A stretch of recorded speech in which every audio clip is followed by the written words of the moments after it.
So awakening to the self is awakening to what already is, to what I am. What already is sort of, you were sleeping, you were dreaming that you were, I don't know, a bird or something. You wake up, you realize, oh, I've always been that. It's not, I'm not something that has appeared. I am that. So it's awakening to what you are, what you truly are. So when you're dreaming that you are somebody, you're still you. You're not, actually you don't become a bird. You don't actually become a bird. If you're dreaming you're a man or a woman, you don't actually become a man or a woman. You don't. You're just dreaming that. You've never been a man or a woman. The body is male, female. We recognize that. What recognize that is I, consciousness, recognize. Oh, this is a female appearance, this is a male appearance, yes? This is a... Yes? Is that a difficult one, or? Huh? Is that... Yeah? I am not a woman, I am not a man. Is that a difficult one?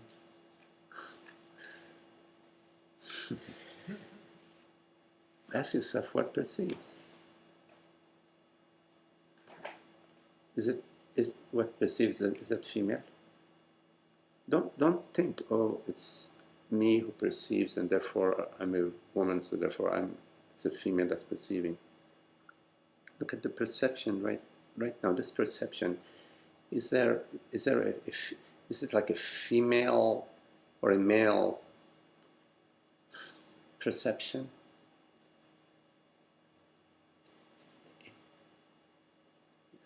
Right. It's better to refer to it as like, is consciousness male or female? Is a reality male or female? You will find that that's an addition, or if you add it on to consciousness, you're adding it to the wrong qualifier. Wrong qualifier. You need to add that to the body.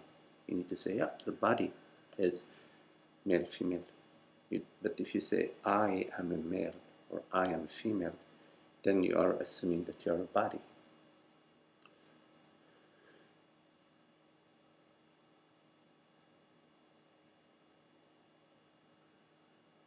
I can see where the body has a survival instinct, which is kind of beautiful in its own way. Sure. But when you identify with the body, then that survival instinct becomes part of that identification. You don't want to lose it. Yes. You know? Yes, you will find whatever is happening in the body is happening to me. Yeah. Oh my God, I lost my leg. Oh no, now I have this and that is happening to me. Or I'm sick after I'm going to die because of the identification. The body has its own makeup. And of course... Thank God for it. Huh? Thank God for it. Yes, Yeah. absolutely. And it also has its curve, like a hyperbolic with adolescence and, well, there's the whole childhood, adolescence, blah, blah, middle age, the golden years, whatever. And then you crook, and then you're crooked. Okay. Yes, that's the body. Okay, big deal, So we could talk about about oak trees. We could talk about the sun. I mean, if you look at the sun, I don't know how many more billions of years, but at some point the sun it's been determined that it will supernova. Yeah, same thing. But the body mind has its rules and conditions that are God's dreams and arrangement. beautiful arrangement. You look at the, the atoms and molecules and the whole field, energetic field, how it maintains itself and dances and shifts and morphs, but it maintains, a certain, a certain entertaining quality. Although like this tree is like, it's like if you look at it with an electronic microscope, goodness gracious, what you'll see. It won't be this tree, but yet with the human eye within the field of perception of that particular instrument, we see a tree and we see the seasons and the birds flying, etc. You see, but a bat doesn't see. It perceives some vibration or whatever. Some animals even have no eyes, and they have other means of perception, so they can catch their prey. So so the realm of feelings and needs, is that all body mind, or is there some? it depends what is feeling and needing, and what you, so if you're needing for you, if your need is out of love, let's say, then it has an inspiration. It has an inspiration that is divine. So there's a quality to your need that is broader, that has more wideness and openness and welcoming in it than if the need is just for me, you see.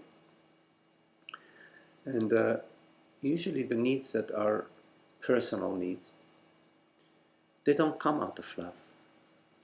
They come out of comparison, memory, judgment, self,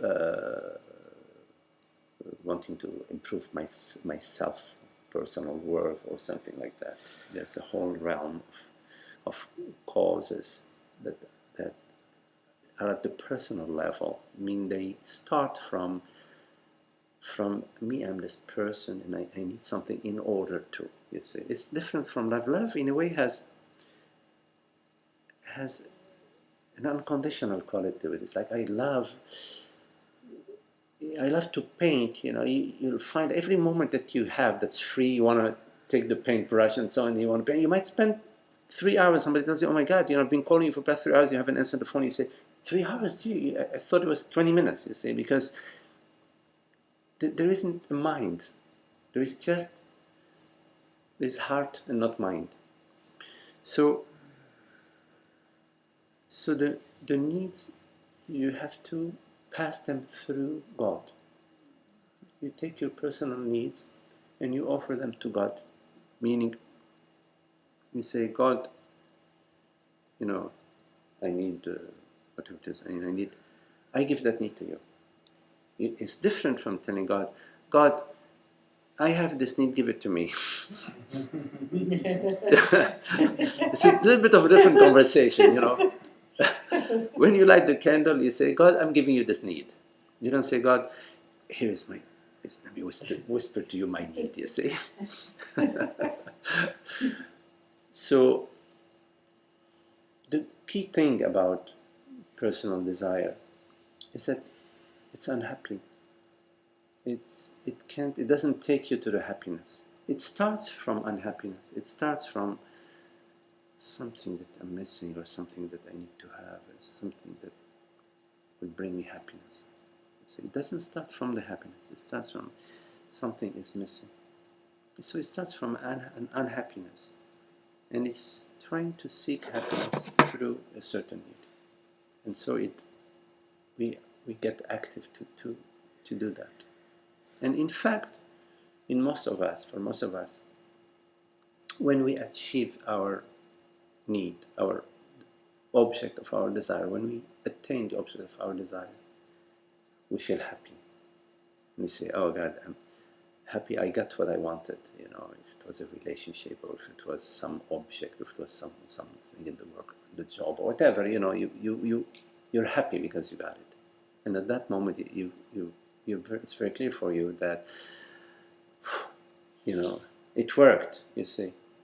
But a little bit later, you will find that, oh my goodness, not working, you see. It's really not working. And because you confused your happiness to be the attaining of this object. While in fact, your happiness was because when you attained this object, you were, at that moment, you were without need. You came to the desireless state, the state of contentment, you see. But the mind doesn't recognize the state of contentment, because in the state of contentment, the mind is not there. The mind recognizes, oh, I got this object, great. Now I need to hold on to it. How can I hold on to it? Well, there's a problem. There's a problem because some people are going to come to take it. So these people around me, they want this. So I'm going to have to protect it. So the mind works in problems. It creates a problem, perceives a problem, it creates problems. Meaning it is out to find what is the next activity. What is the next thing that I need to get my teeth into, pursue or avoid. It's always about pursuing or avoiding. The mind is pursuing or avoiding. I am not talking about the mind of bliss, meaning just presence. I'm talking about the mind that's in ignorance. Mind in ignorance meaning the personal mind. The personal mind is always seeking and avoiding. So, but it's important to understand that the happiness you experience when you attain when your desire is fulfilled is the desireless state. It's the desireless state that is, oh, I'm so happy. Because at that moment you even forgot that you got the Maserati. You know, you look at it and wow, what a beautiful car. And at that moment you're just in the joy, you're just in the happiness. But the happiness is not because of the Maserati. It's because of the desireless state. The desireless state has no objects in it that are limiting it or placing any conditions upon it or saying you should have it. None of that.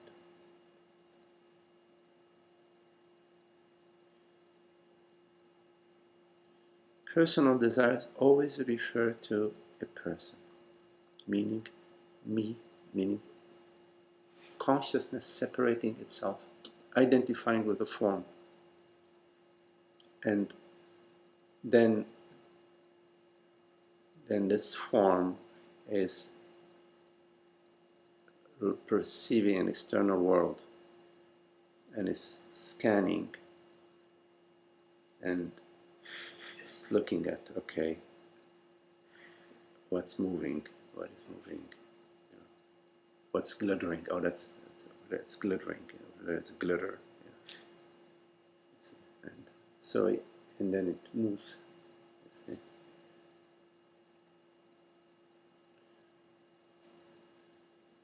Some sort of a neurological impulse. Yeah, right, because the body-mind is one entity, you see. As soon as you identify yourself as a person, the entire neurology is reflecting your belief, your perception, your thought. It's saying, okay, I am serving this person, so it operates it through those channels. It's not operating through the wholeness of consciousness, because the neurological system, when So is a variation of that just also sort of needs for more than just myself, but sort of maybe a subset of all that is. You know what I mean? Like carrying, sort of being in a situation and wanting to sort of protect this group of people, Mhm. but that's still another form of Yeah. identifying in the body-mind. Yeah, because it's everything is God's doing, really. I mean, of course, I am God. I am this God intelligence. So I may perceive some children that are being abused, and my heart will speak and say, "Hey, so you're there in that." But it's not an ideology. It's not a philosophy.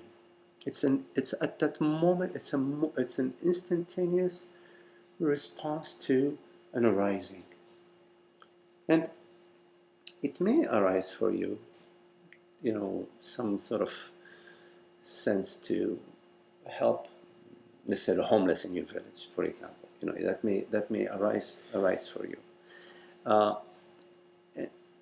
and oftentimes it becomes some kind of a story, a philosophy, an ideology that I identify with. You see, and it becomes a manner in which the mind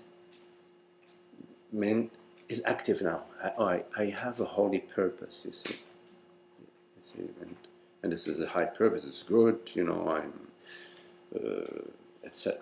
I have all the yes, all the big, with the red pen or the big, the yellow check points. And it's all good stuff, spiritual, helpful, but still it's ego. It's still its ego, which is quite different from a compassion that arises out of the spontaneity.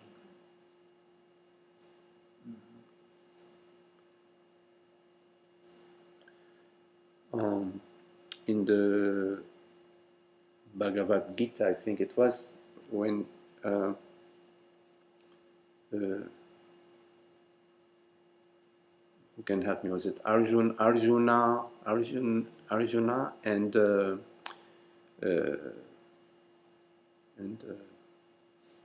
anybody can help me with so there was the king was summoned to fight his cousins in the war, and he asked the sage, "God, I can't shoot the arrows at my cousins."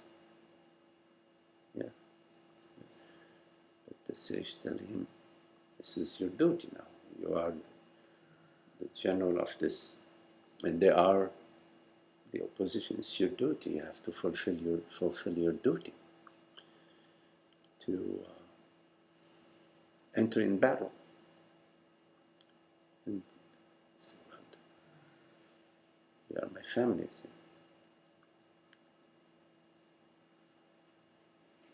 So what do we do? What do you do?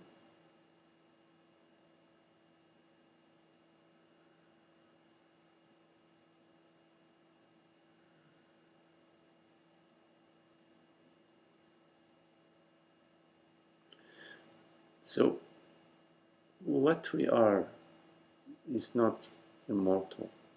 It's not immortal.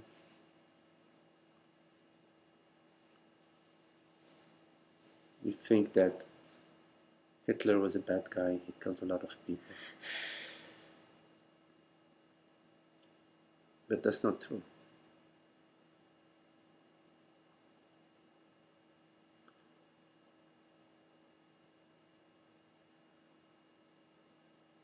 Because none of us chooses their thoughts, you see. None of us chooses. We are chosen. There is a puppeteer, and we are the puppets. We, meaning the body-mind.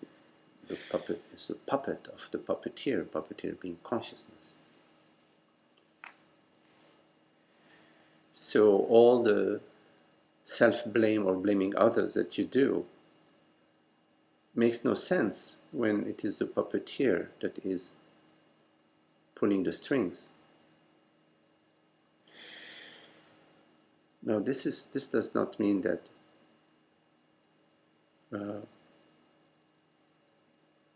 you don't have a task or a duty to do as a puppet. As a puppet, your task is to contemplate the puppeteer. You have to realize who or what the puppeteer is. And it will be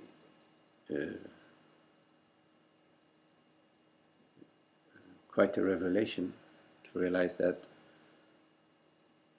you are the puppeteer, but not the puppet.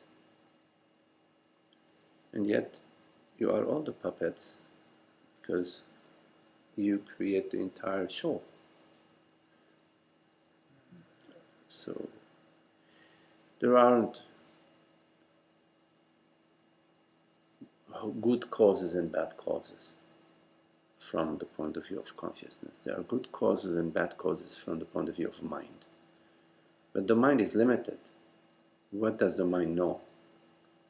It's conditioned.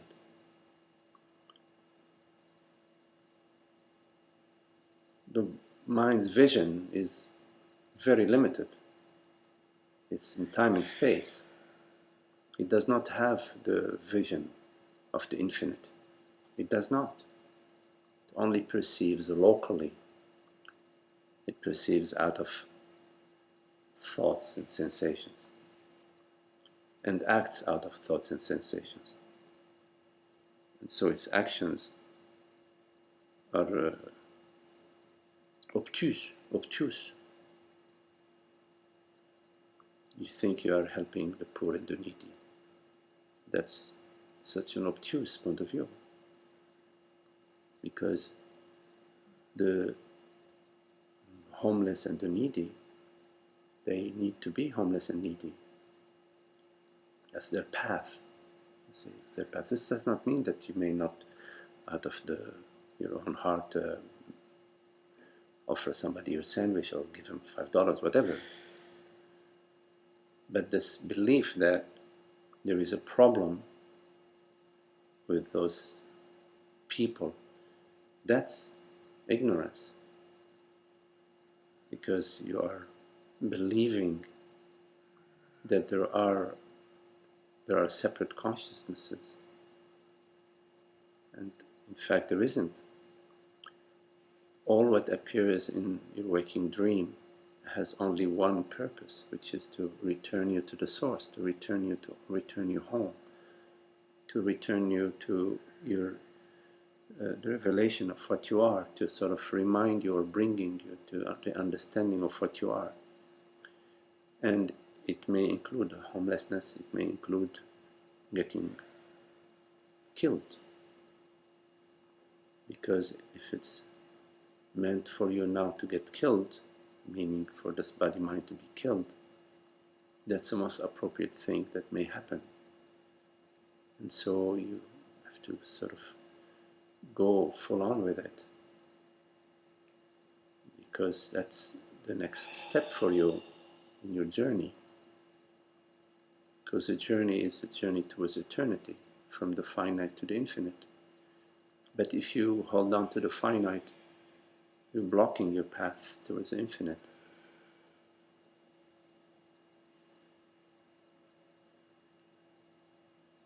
But in due time,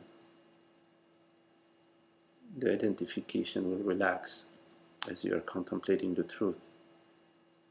And then it will be effortless for you to simply recognize being. And the whole maintaining and protecting and becoming process will just thin out. It is meant to thin out because you're moving towards infinity, towards eternity, not towards a better form or a higher form. You're moving towards, let's say, the infinite form, which we refer to as formlessness, which is the wholeness of nothingness.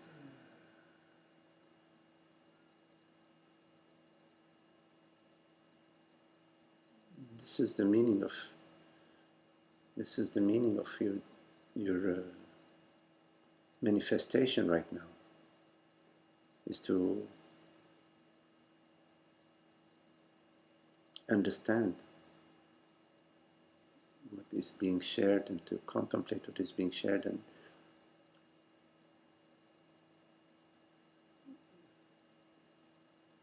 navigate and be on board.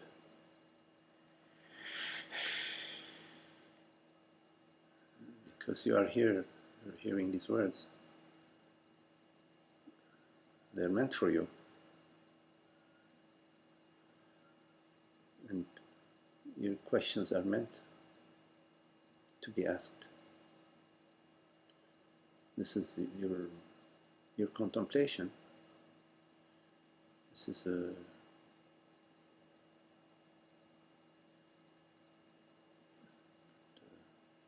important part of your journey. Now, of course, your journey also includes everything else that's unfolding in your daily life. But once you hear the truth and you recognize the truth, then you can use everything that's unfolding in your life to deepen your contemplation of what you have understood or what you're starting to understand.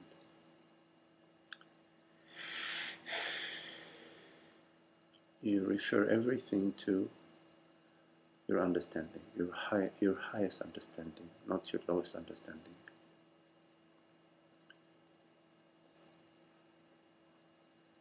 Do you understand?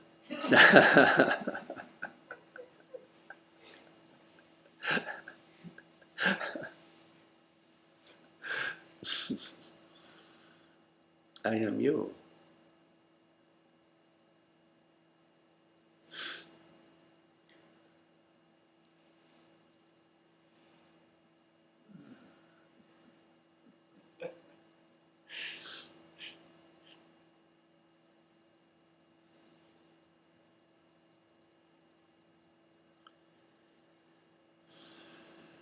I sort of come to the same place, which is I see these neurological impulses and they're just going on and they're not meaning much of anything. And it just points to the fact that there's clearly something else.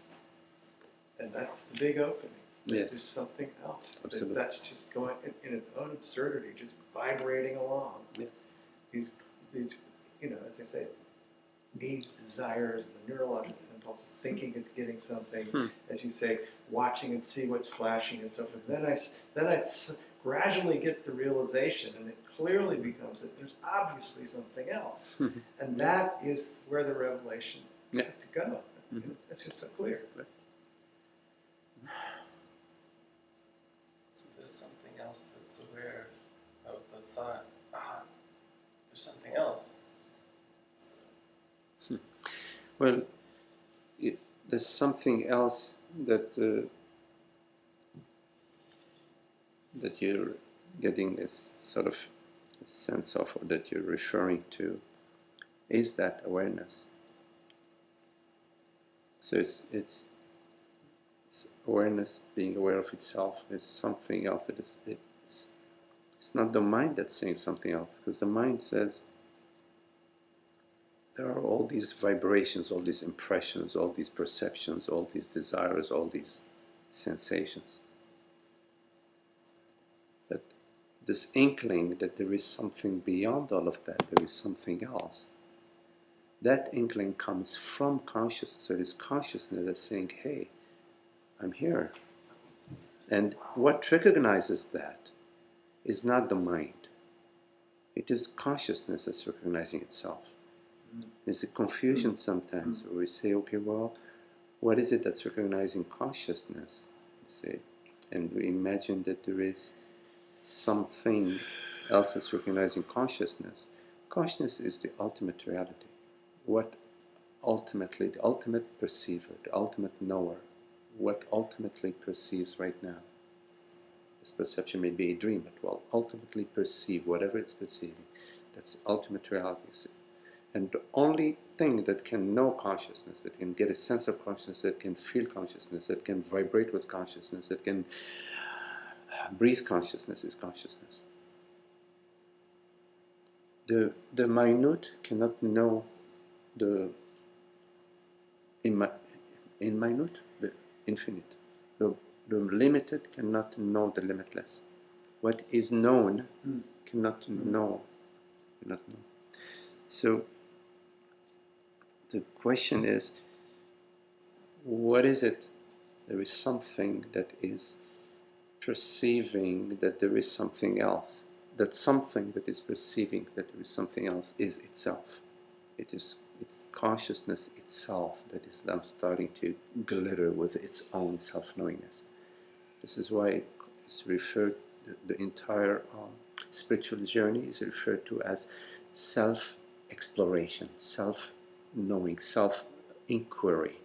So it's the self that's inquiring. It's not the mind that is inquiring, because the mind is basically saying, "Oh, what is the next? What is the next target?" Yes, but what's next? What's the Next hit. What is the next hit? What is the next hit? Okay, yeah, what is the next hit? Oh, that next hit. Yes, that's the mind. But what self inquiry is the self that's inquiry. In that term, self inquiry, the term self doesn't refer to the mind. It refers to consciousness. You know, the capital S, self. So self inquiry, Atma Vishara is an Indian term. It's the consciousness that now is starting to recognize itself. There's only one recognizer, and one recognition. The recognizer and the recognition are one and the same, which is consciousness recognizes. The recognized is consciousness. So consciousness recognizes itself. And as it recognizes itself, it recognizes the entire world, body, mind as itself. That is the ultimate recognition. That all is I. First, I am I is consciousness, and then all is I.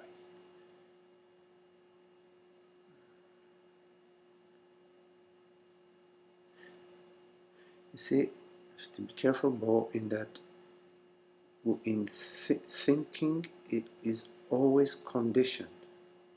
It's always following from subject to object. It's looking. It's a target. It's a targeting. Thought is targeting. It's moving towards a certain point. What gets it? What understanding? When there is understanding, there is no thought, no mind. So thought, for example, now we're using thought. Use thought and conversation is to bring you to no thought. I mean, when you understand, there is no thought. It's all these words, this conversation, this sharing is tricky. It's just a tricky language. It's a tricky language to bring you to the understanding. The understanding is not at the mind level. It is beyond the mind. Yes. So I'm playing pool with the stick. Is the mind, and the ball is the mind. But the hole in the pool table, that's no mind. No mind. So, when I hear you speaking from there, I'm hearing it from there. And so that's where this juncture of really moving away from being attached or controlled by the mind-body and just opening to that space that is that engine, that happiness and that revelation. Yes, absolutely. Because what is I mean, speech? I'm not thinking it, I'm hearing it. Yes, absolutely. Yeah. Right. Absolutely. And that's huge. That's a huge difference. So it's, you could say that's speaking. So speaking is a vibration. Yeah, it's It's a vibration that arises from somewhere. Right, right. The body is an instrument. The body-mind is an instrument to express this vibration. To sort of, it's like a violin is an instrument, and the bow of the violin. Right. Yeah, they're an instrument, and Yeah. play it in a certain way. Right. It will make a certain sound. So in a Right. way, the body-mind is an instrument like the violin, but the player of the violin is not the body-mind. It's not the violin that plays itself, right? The violin does not play itself. Same thing with the body-mind. This vibration, what you hear, these words, something is playing them. Now the words can arise from let's just to categorize from two main. They can arise from ignorance, meaning from me. I know and you don't know. I this and you that. They can, and there'll be vibration. There'll be talk. Hey, why did you look at me this way, etc. Right? And they can and words can arise from wisdom, meaning from the self, from consciousness. For the words to come from consciousness, they cannot arise from the me. Conversation cannot arise both from me and from consciousness. It can't. When there is a me as an identification, as a me and I'm not you, you're there, I'm here, and you're this and I'm that, etc. And there is all this me story. Then the vibrations, the language, or say language, reflects that. So when you come to satsang, then you're not sitting with a man or a woman. You're not sitting. You're sitting with the self. And contemplation is the contemplation of the self, and the self speaks. It may seem to be a person speaking, but it's not a person speaking.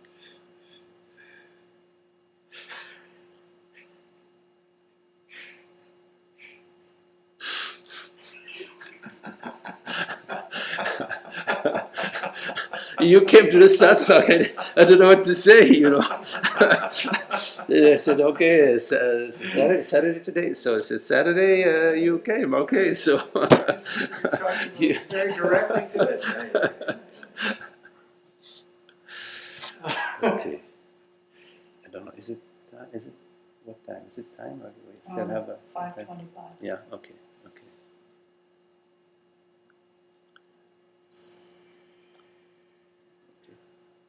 To also not go too far out.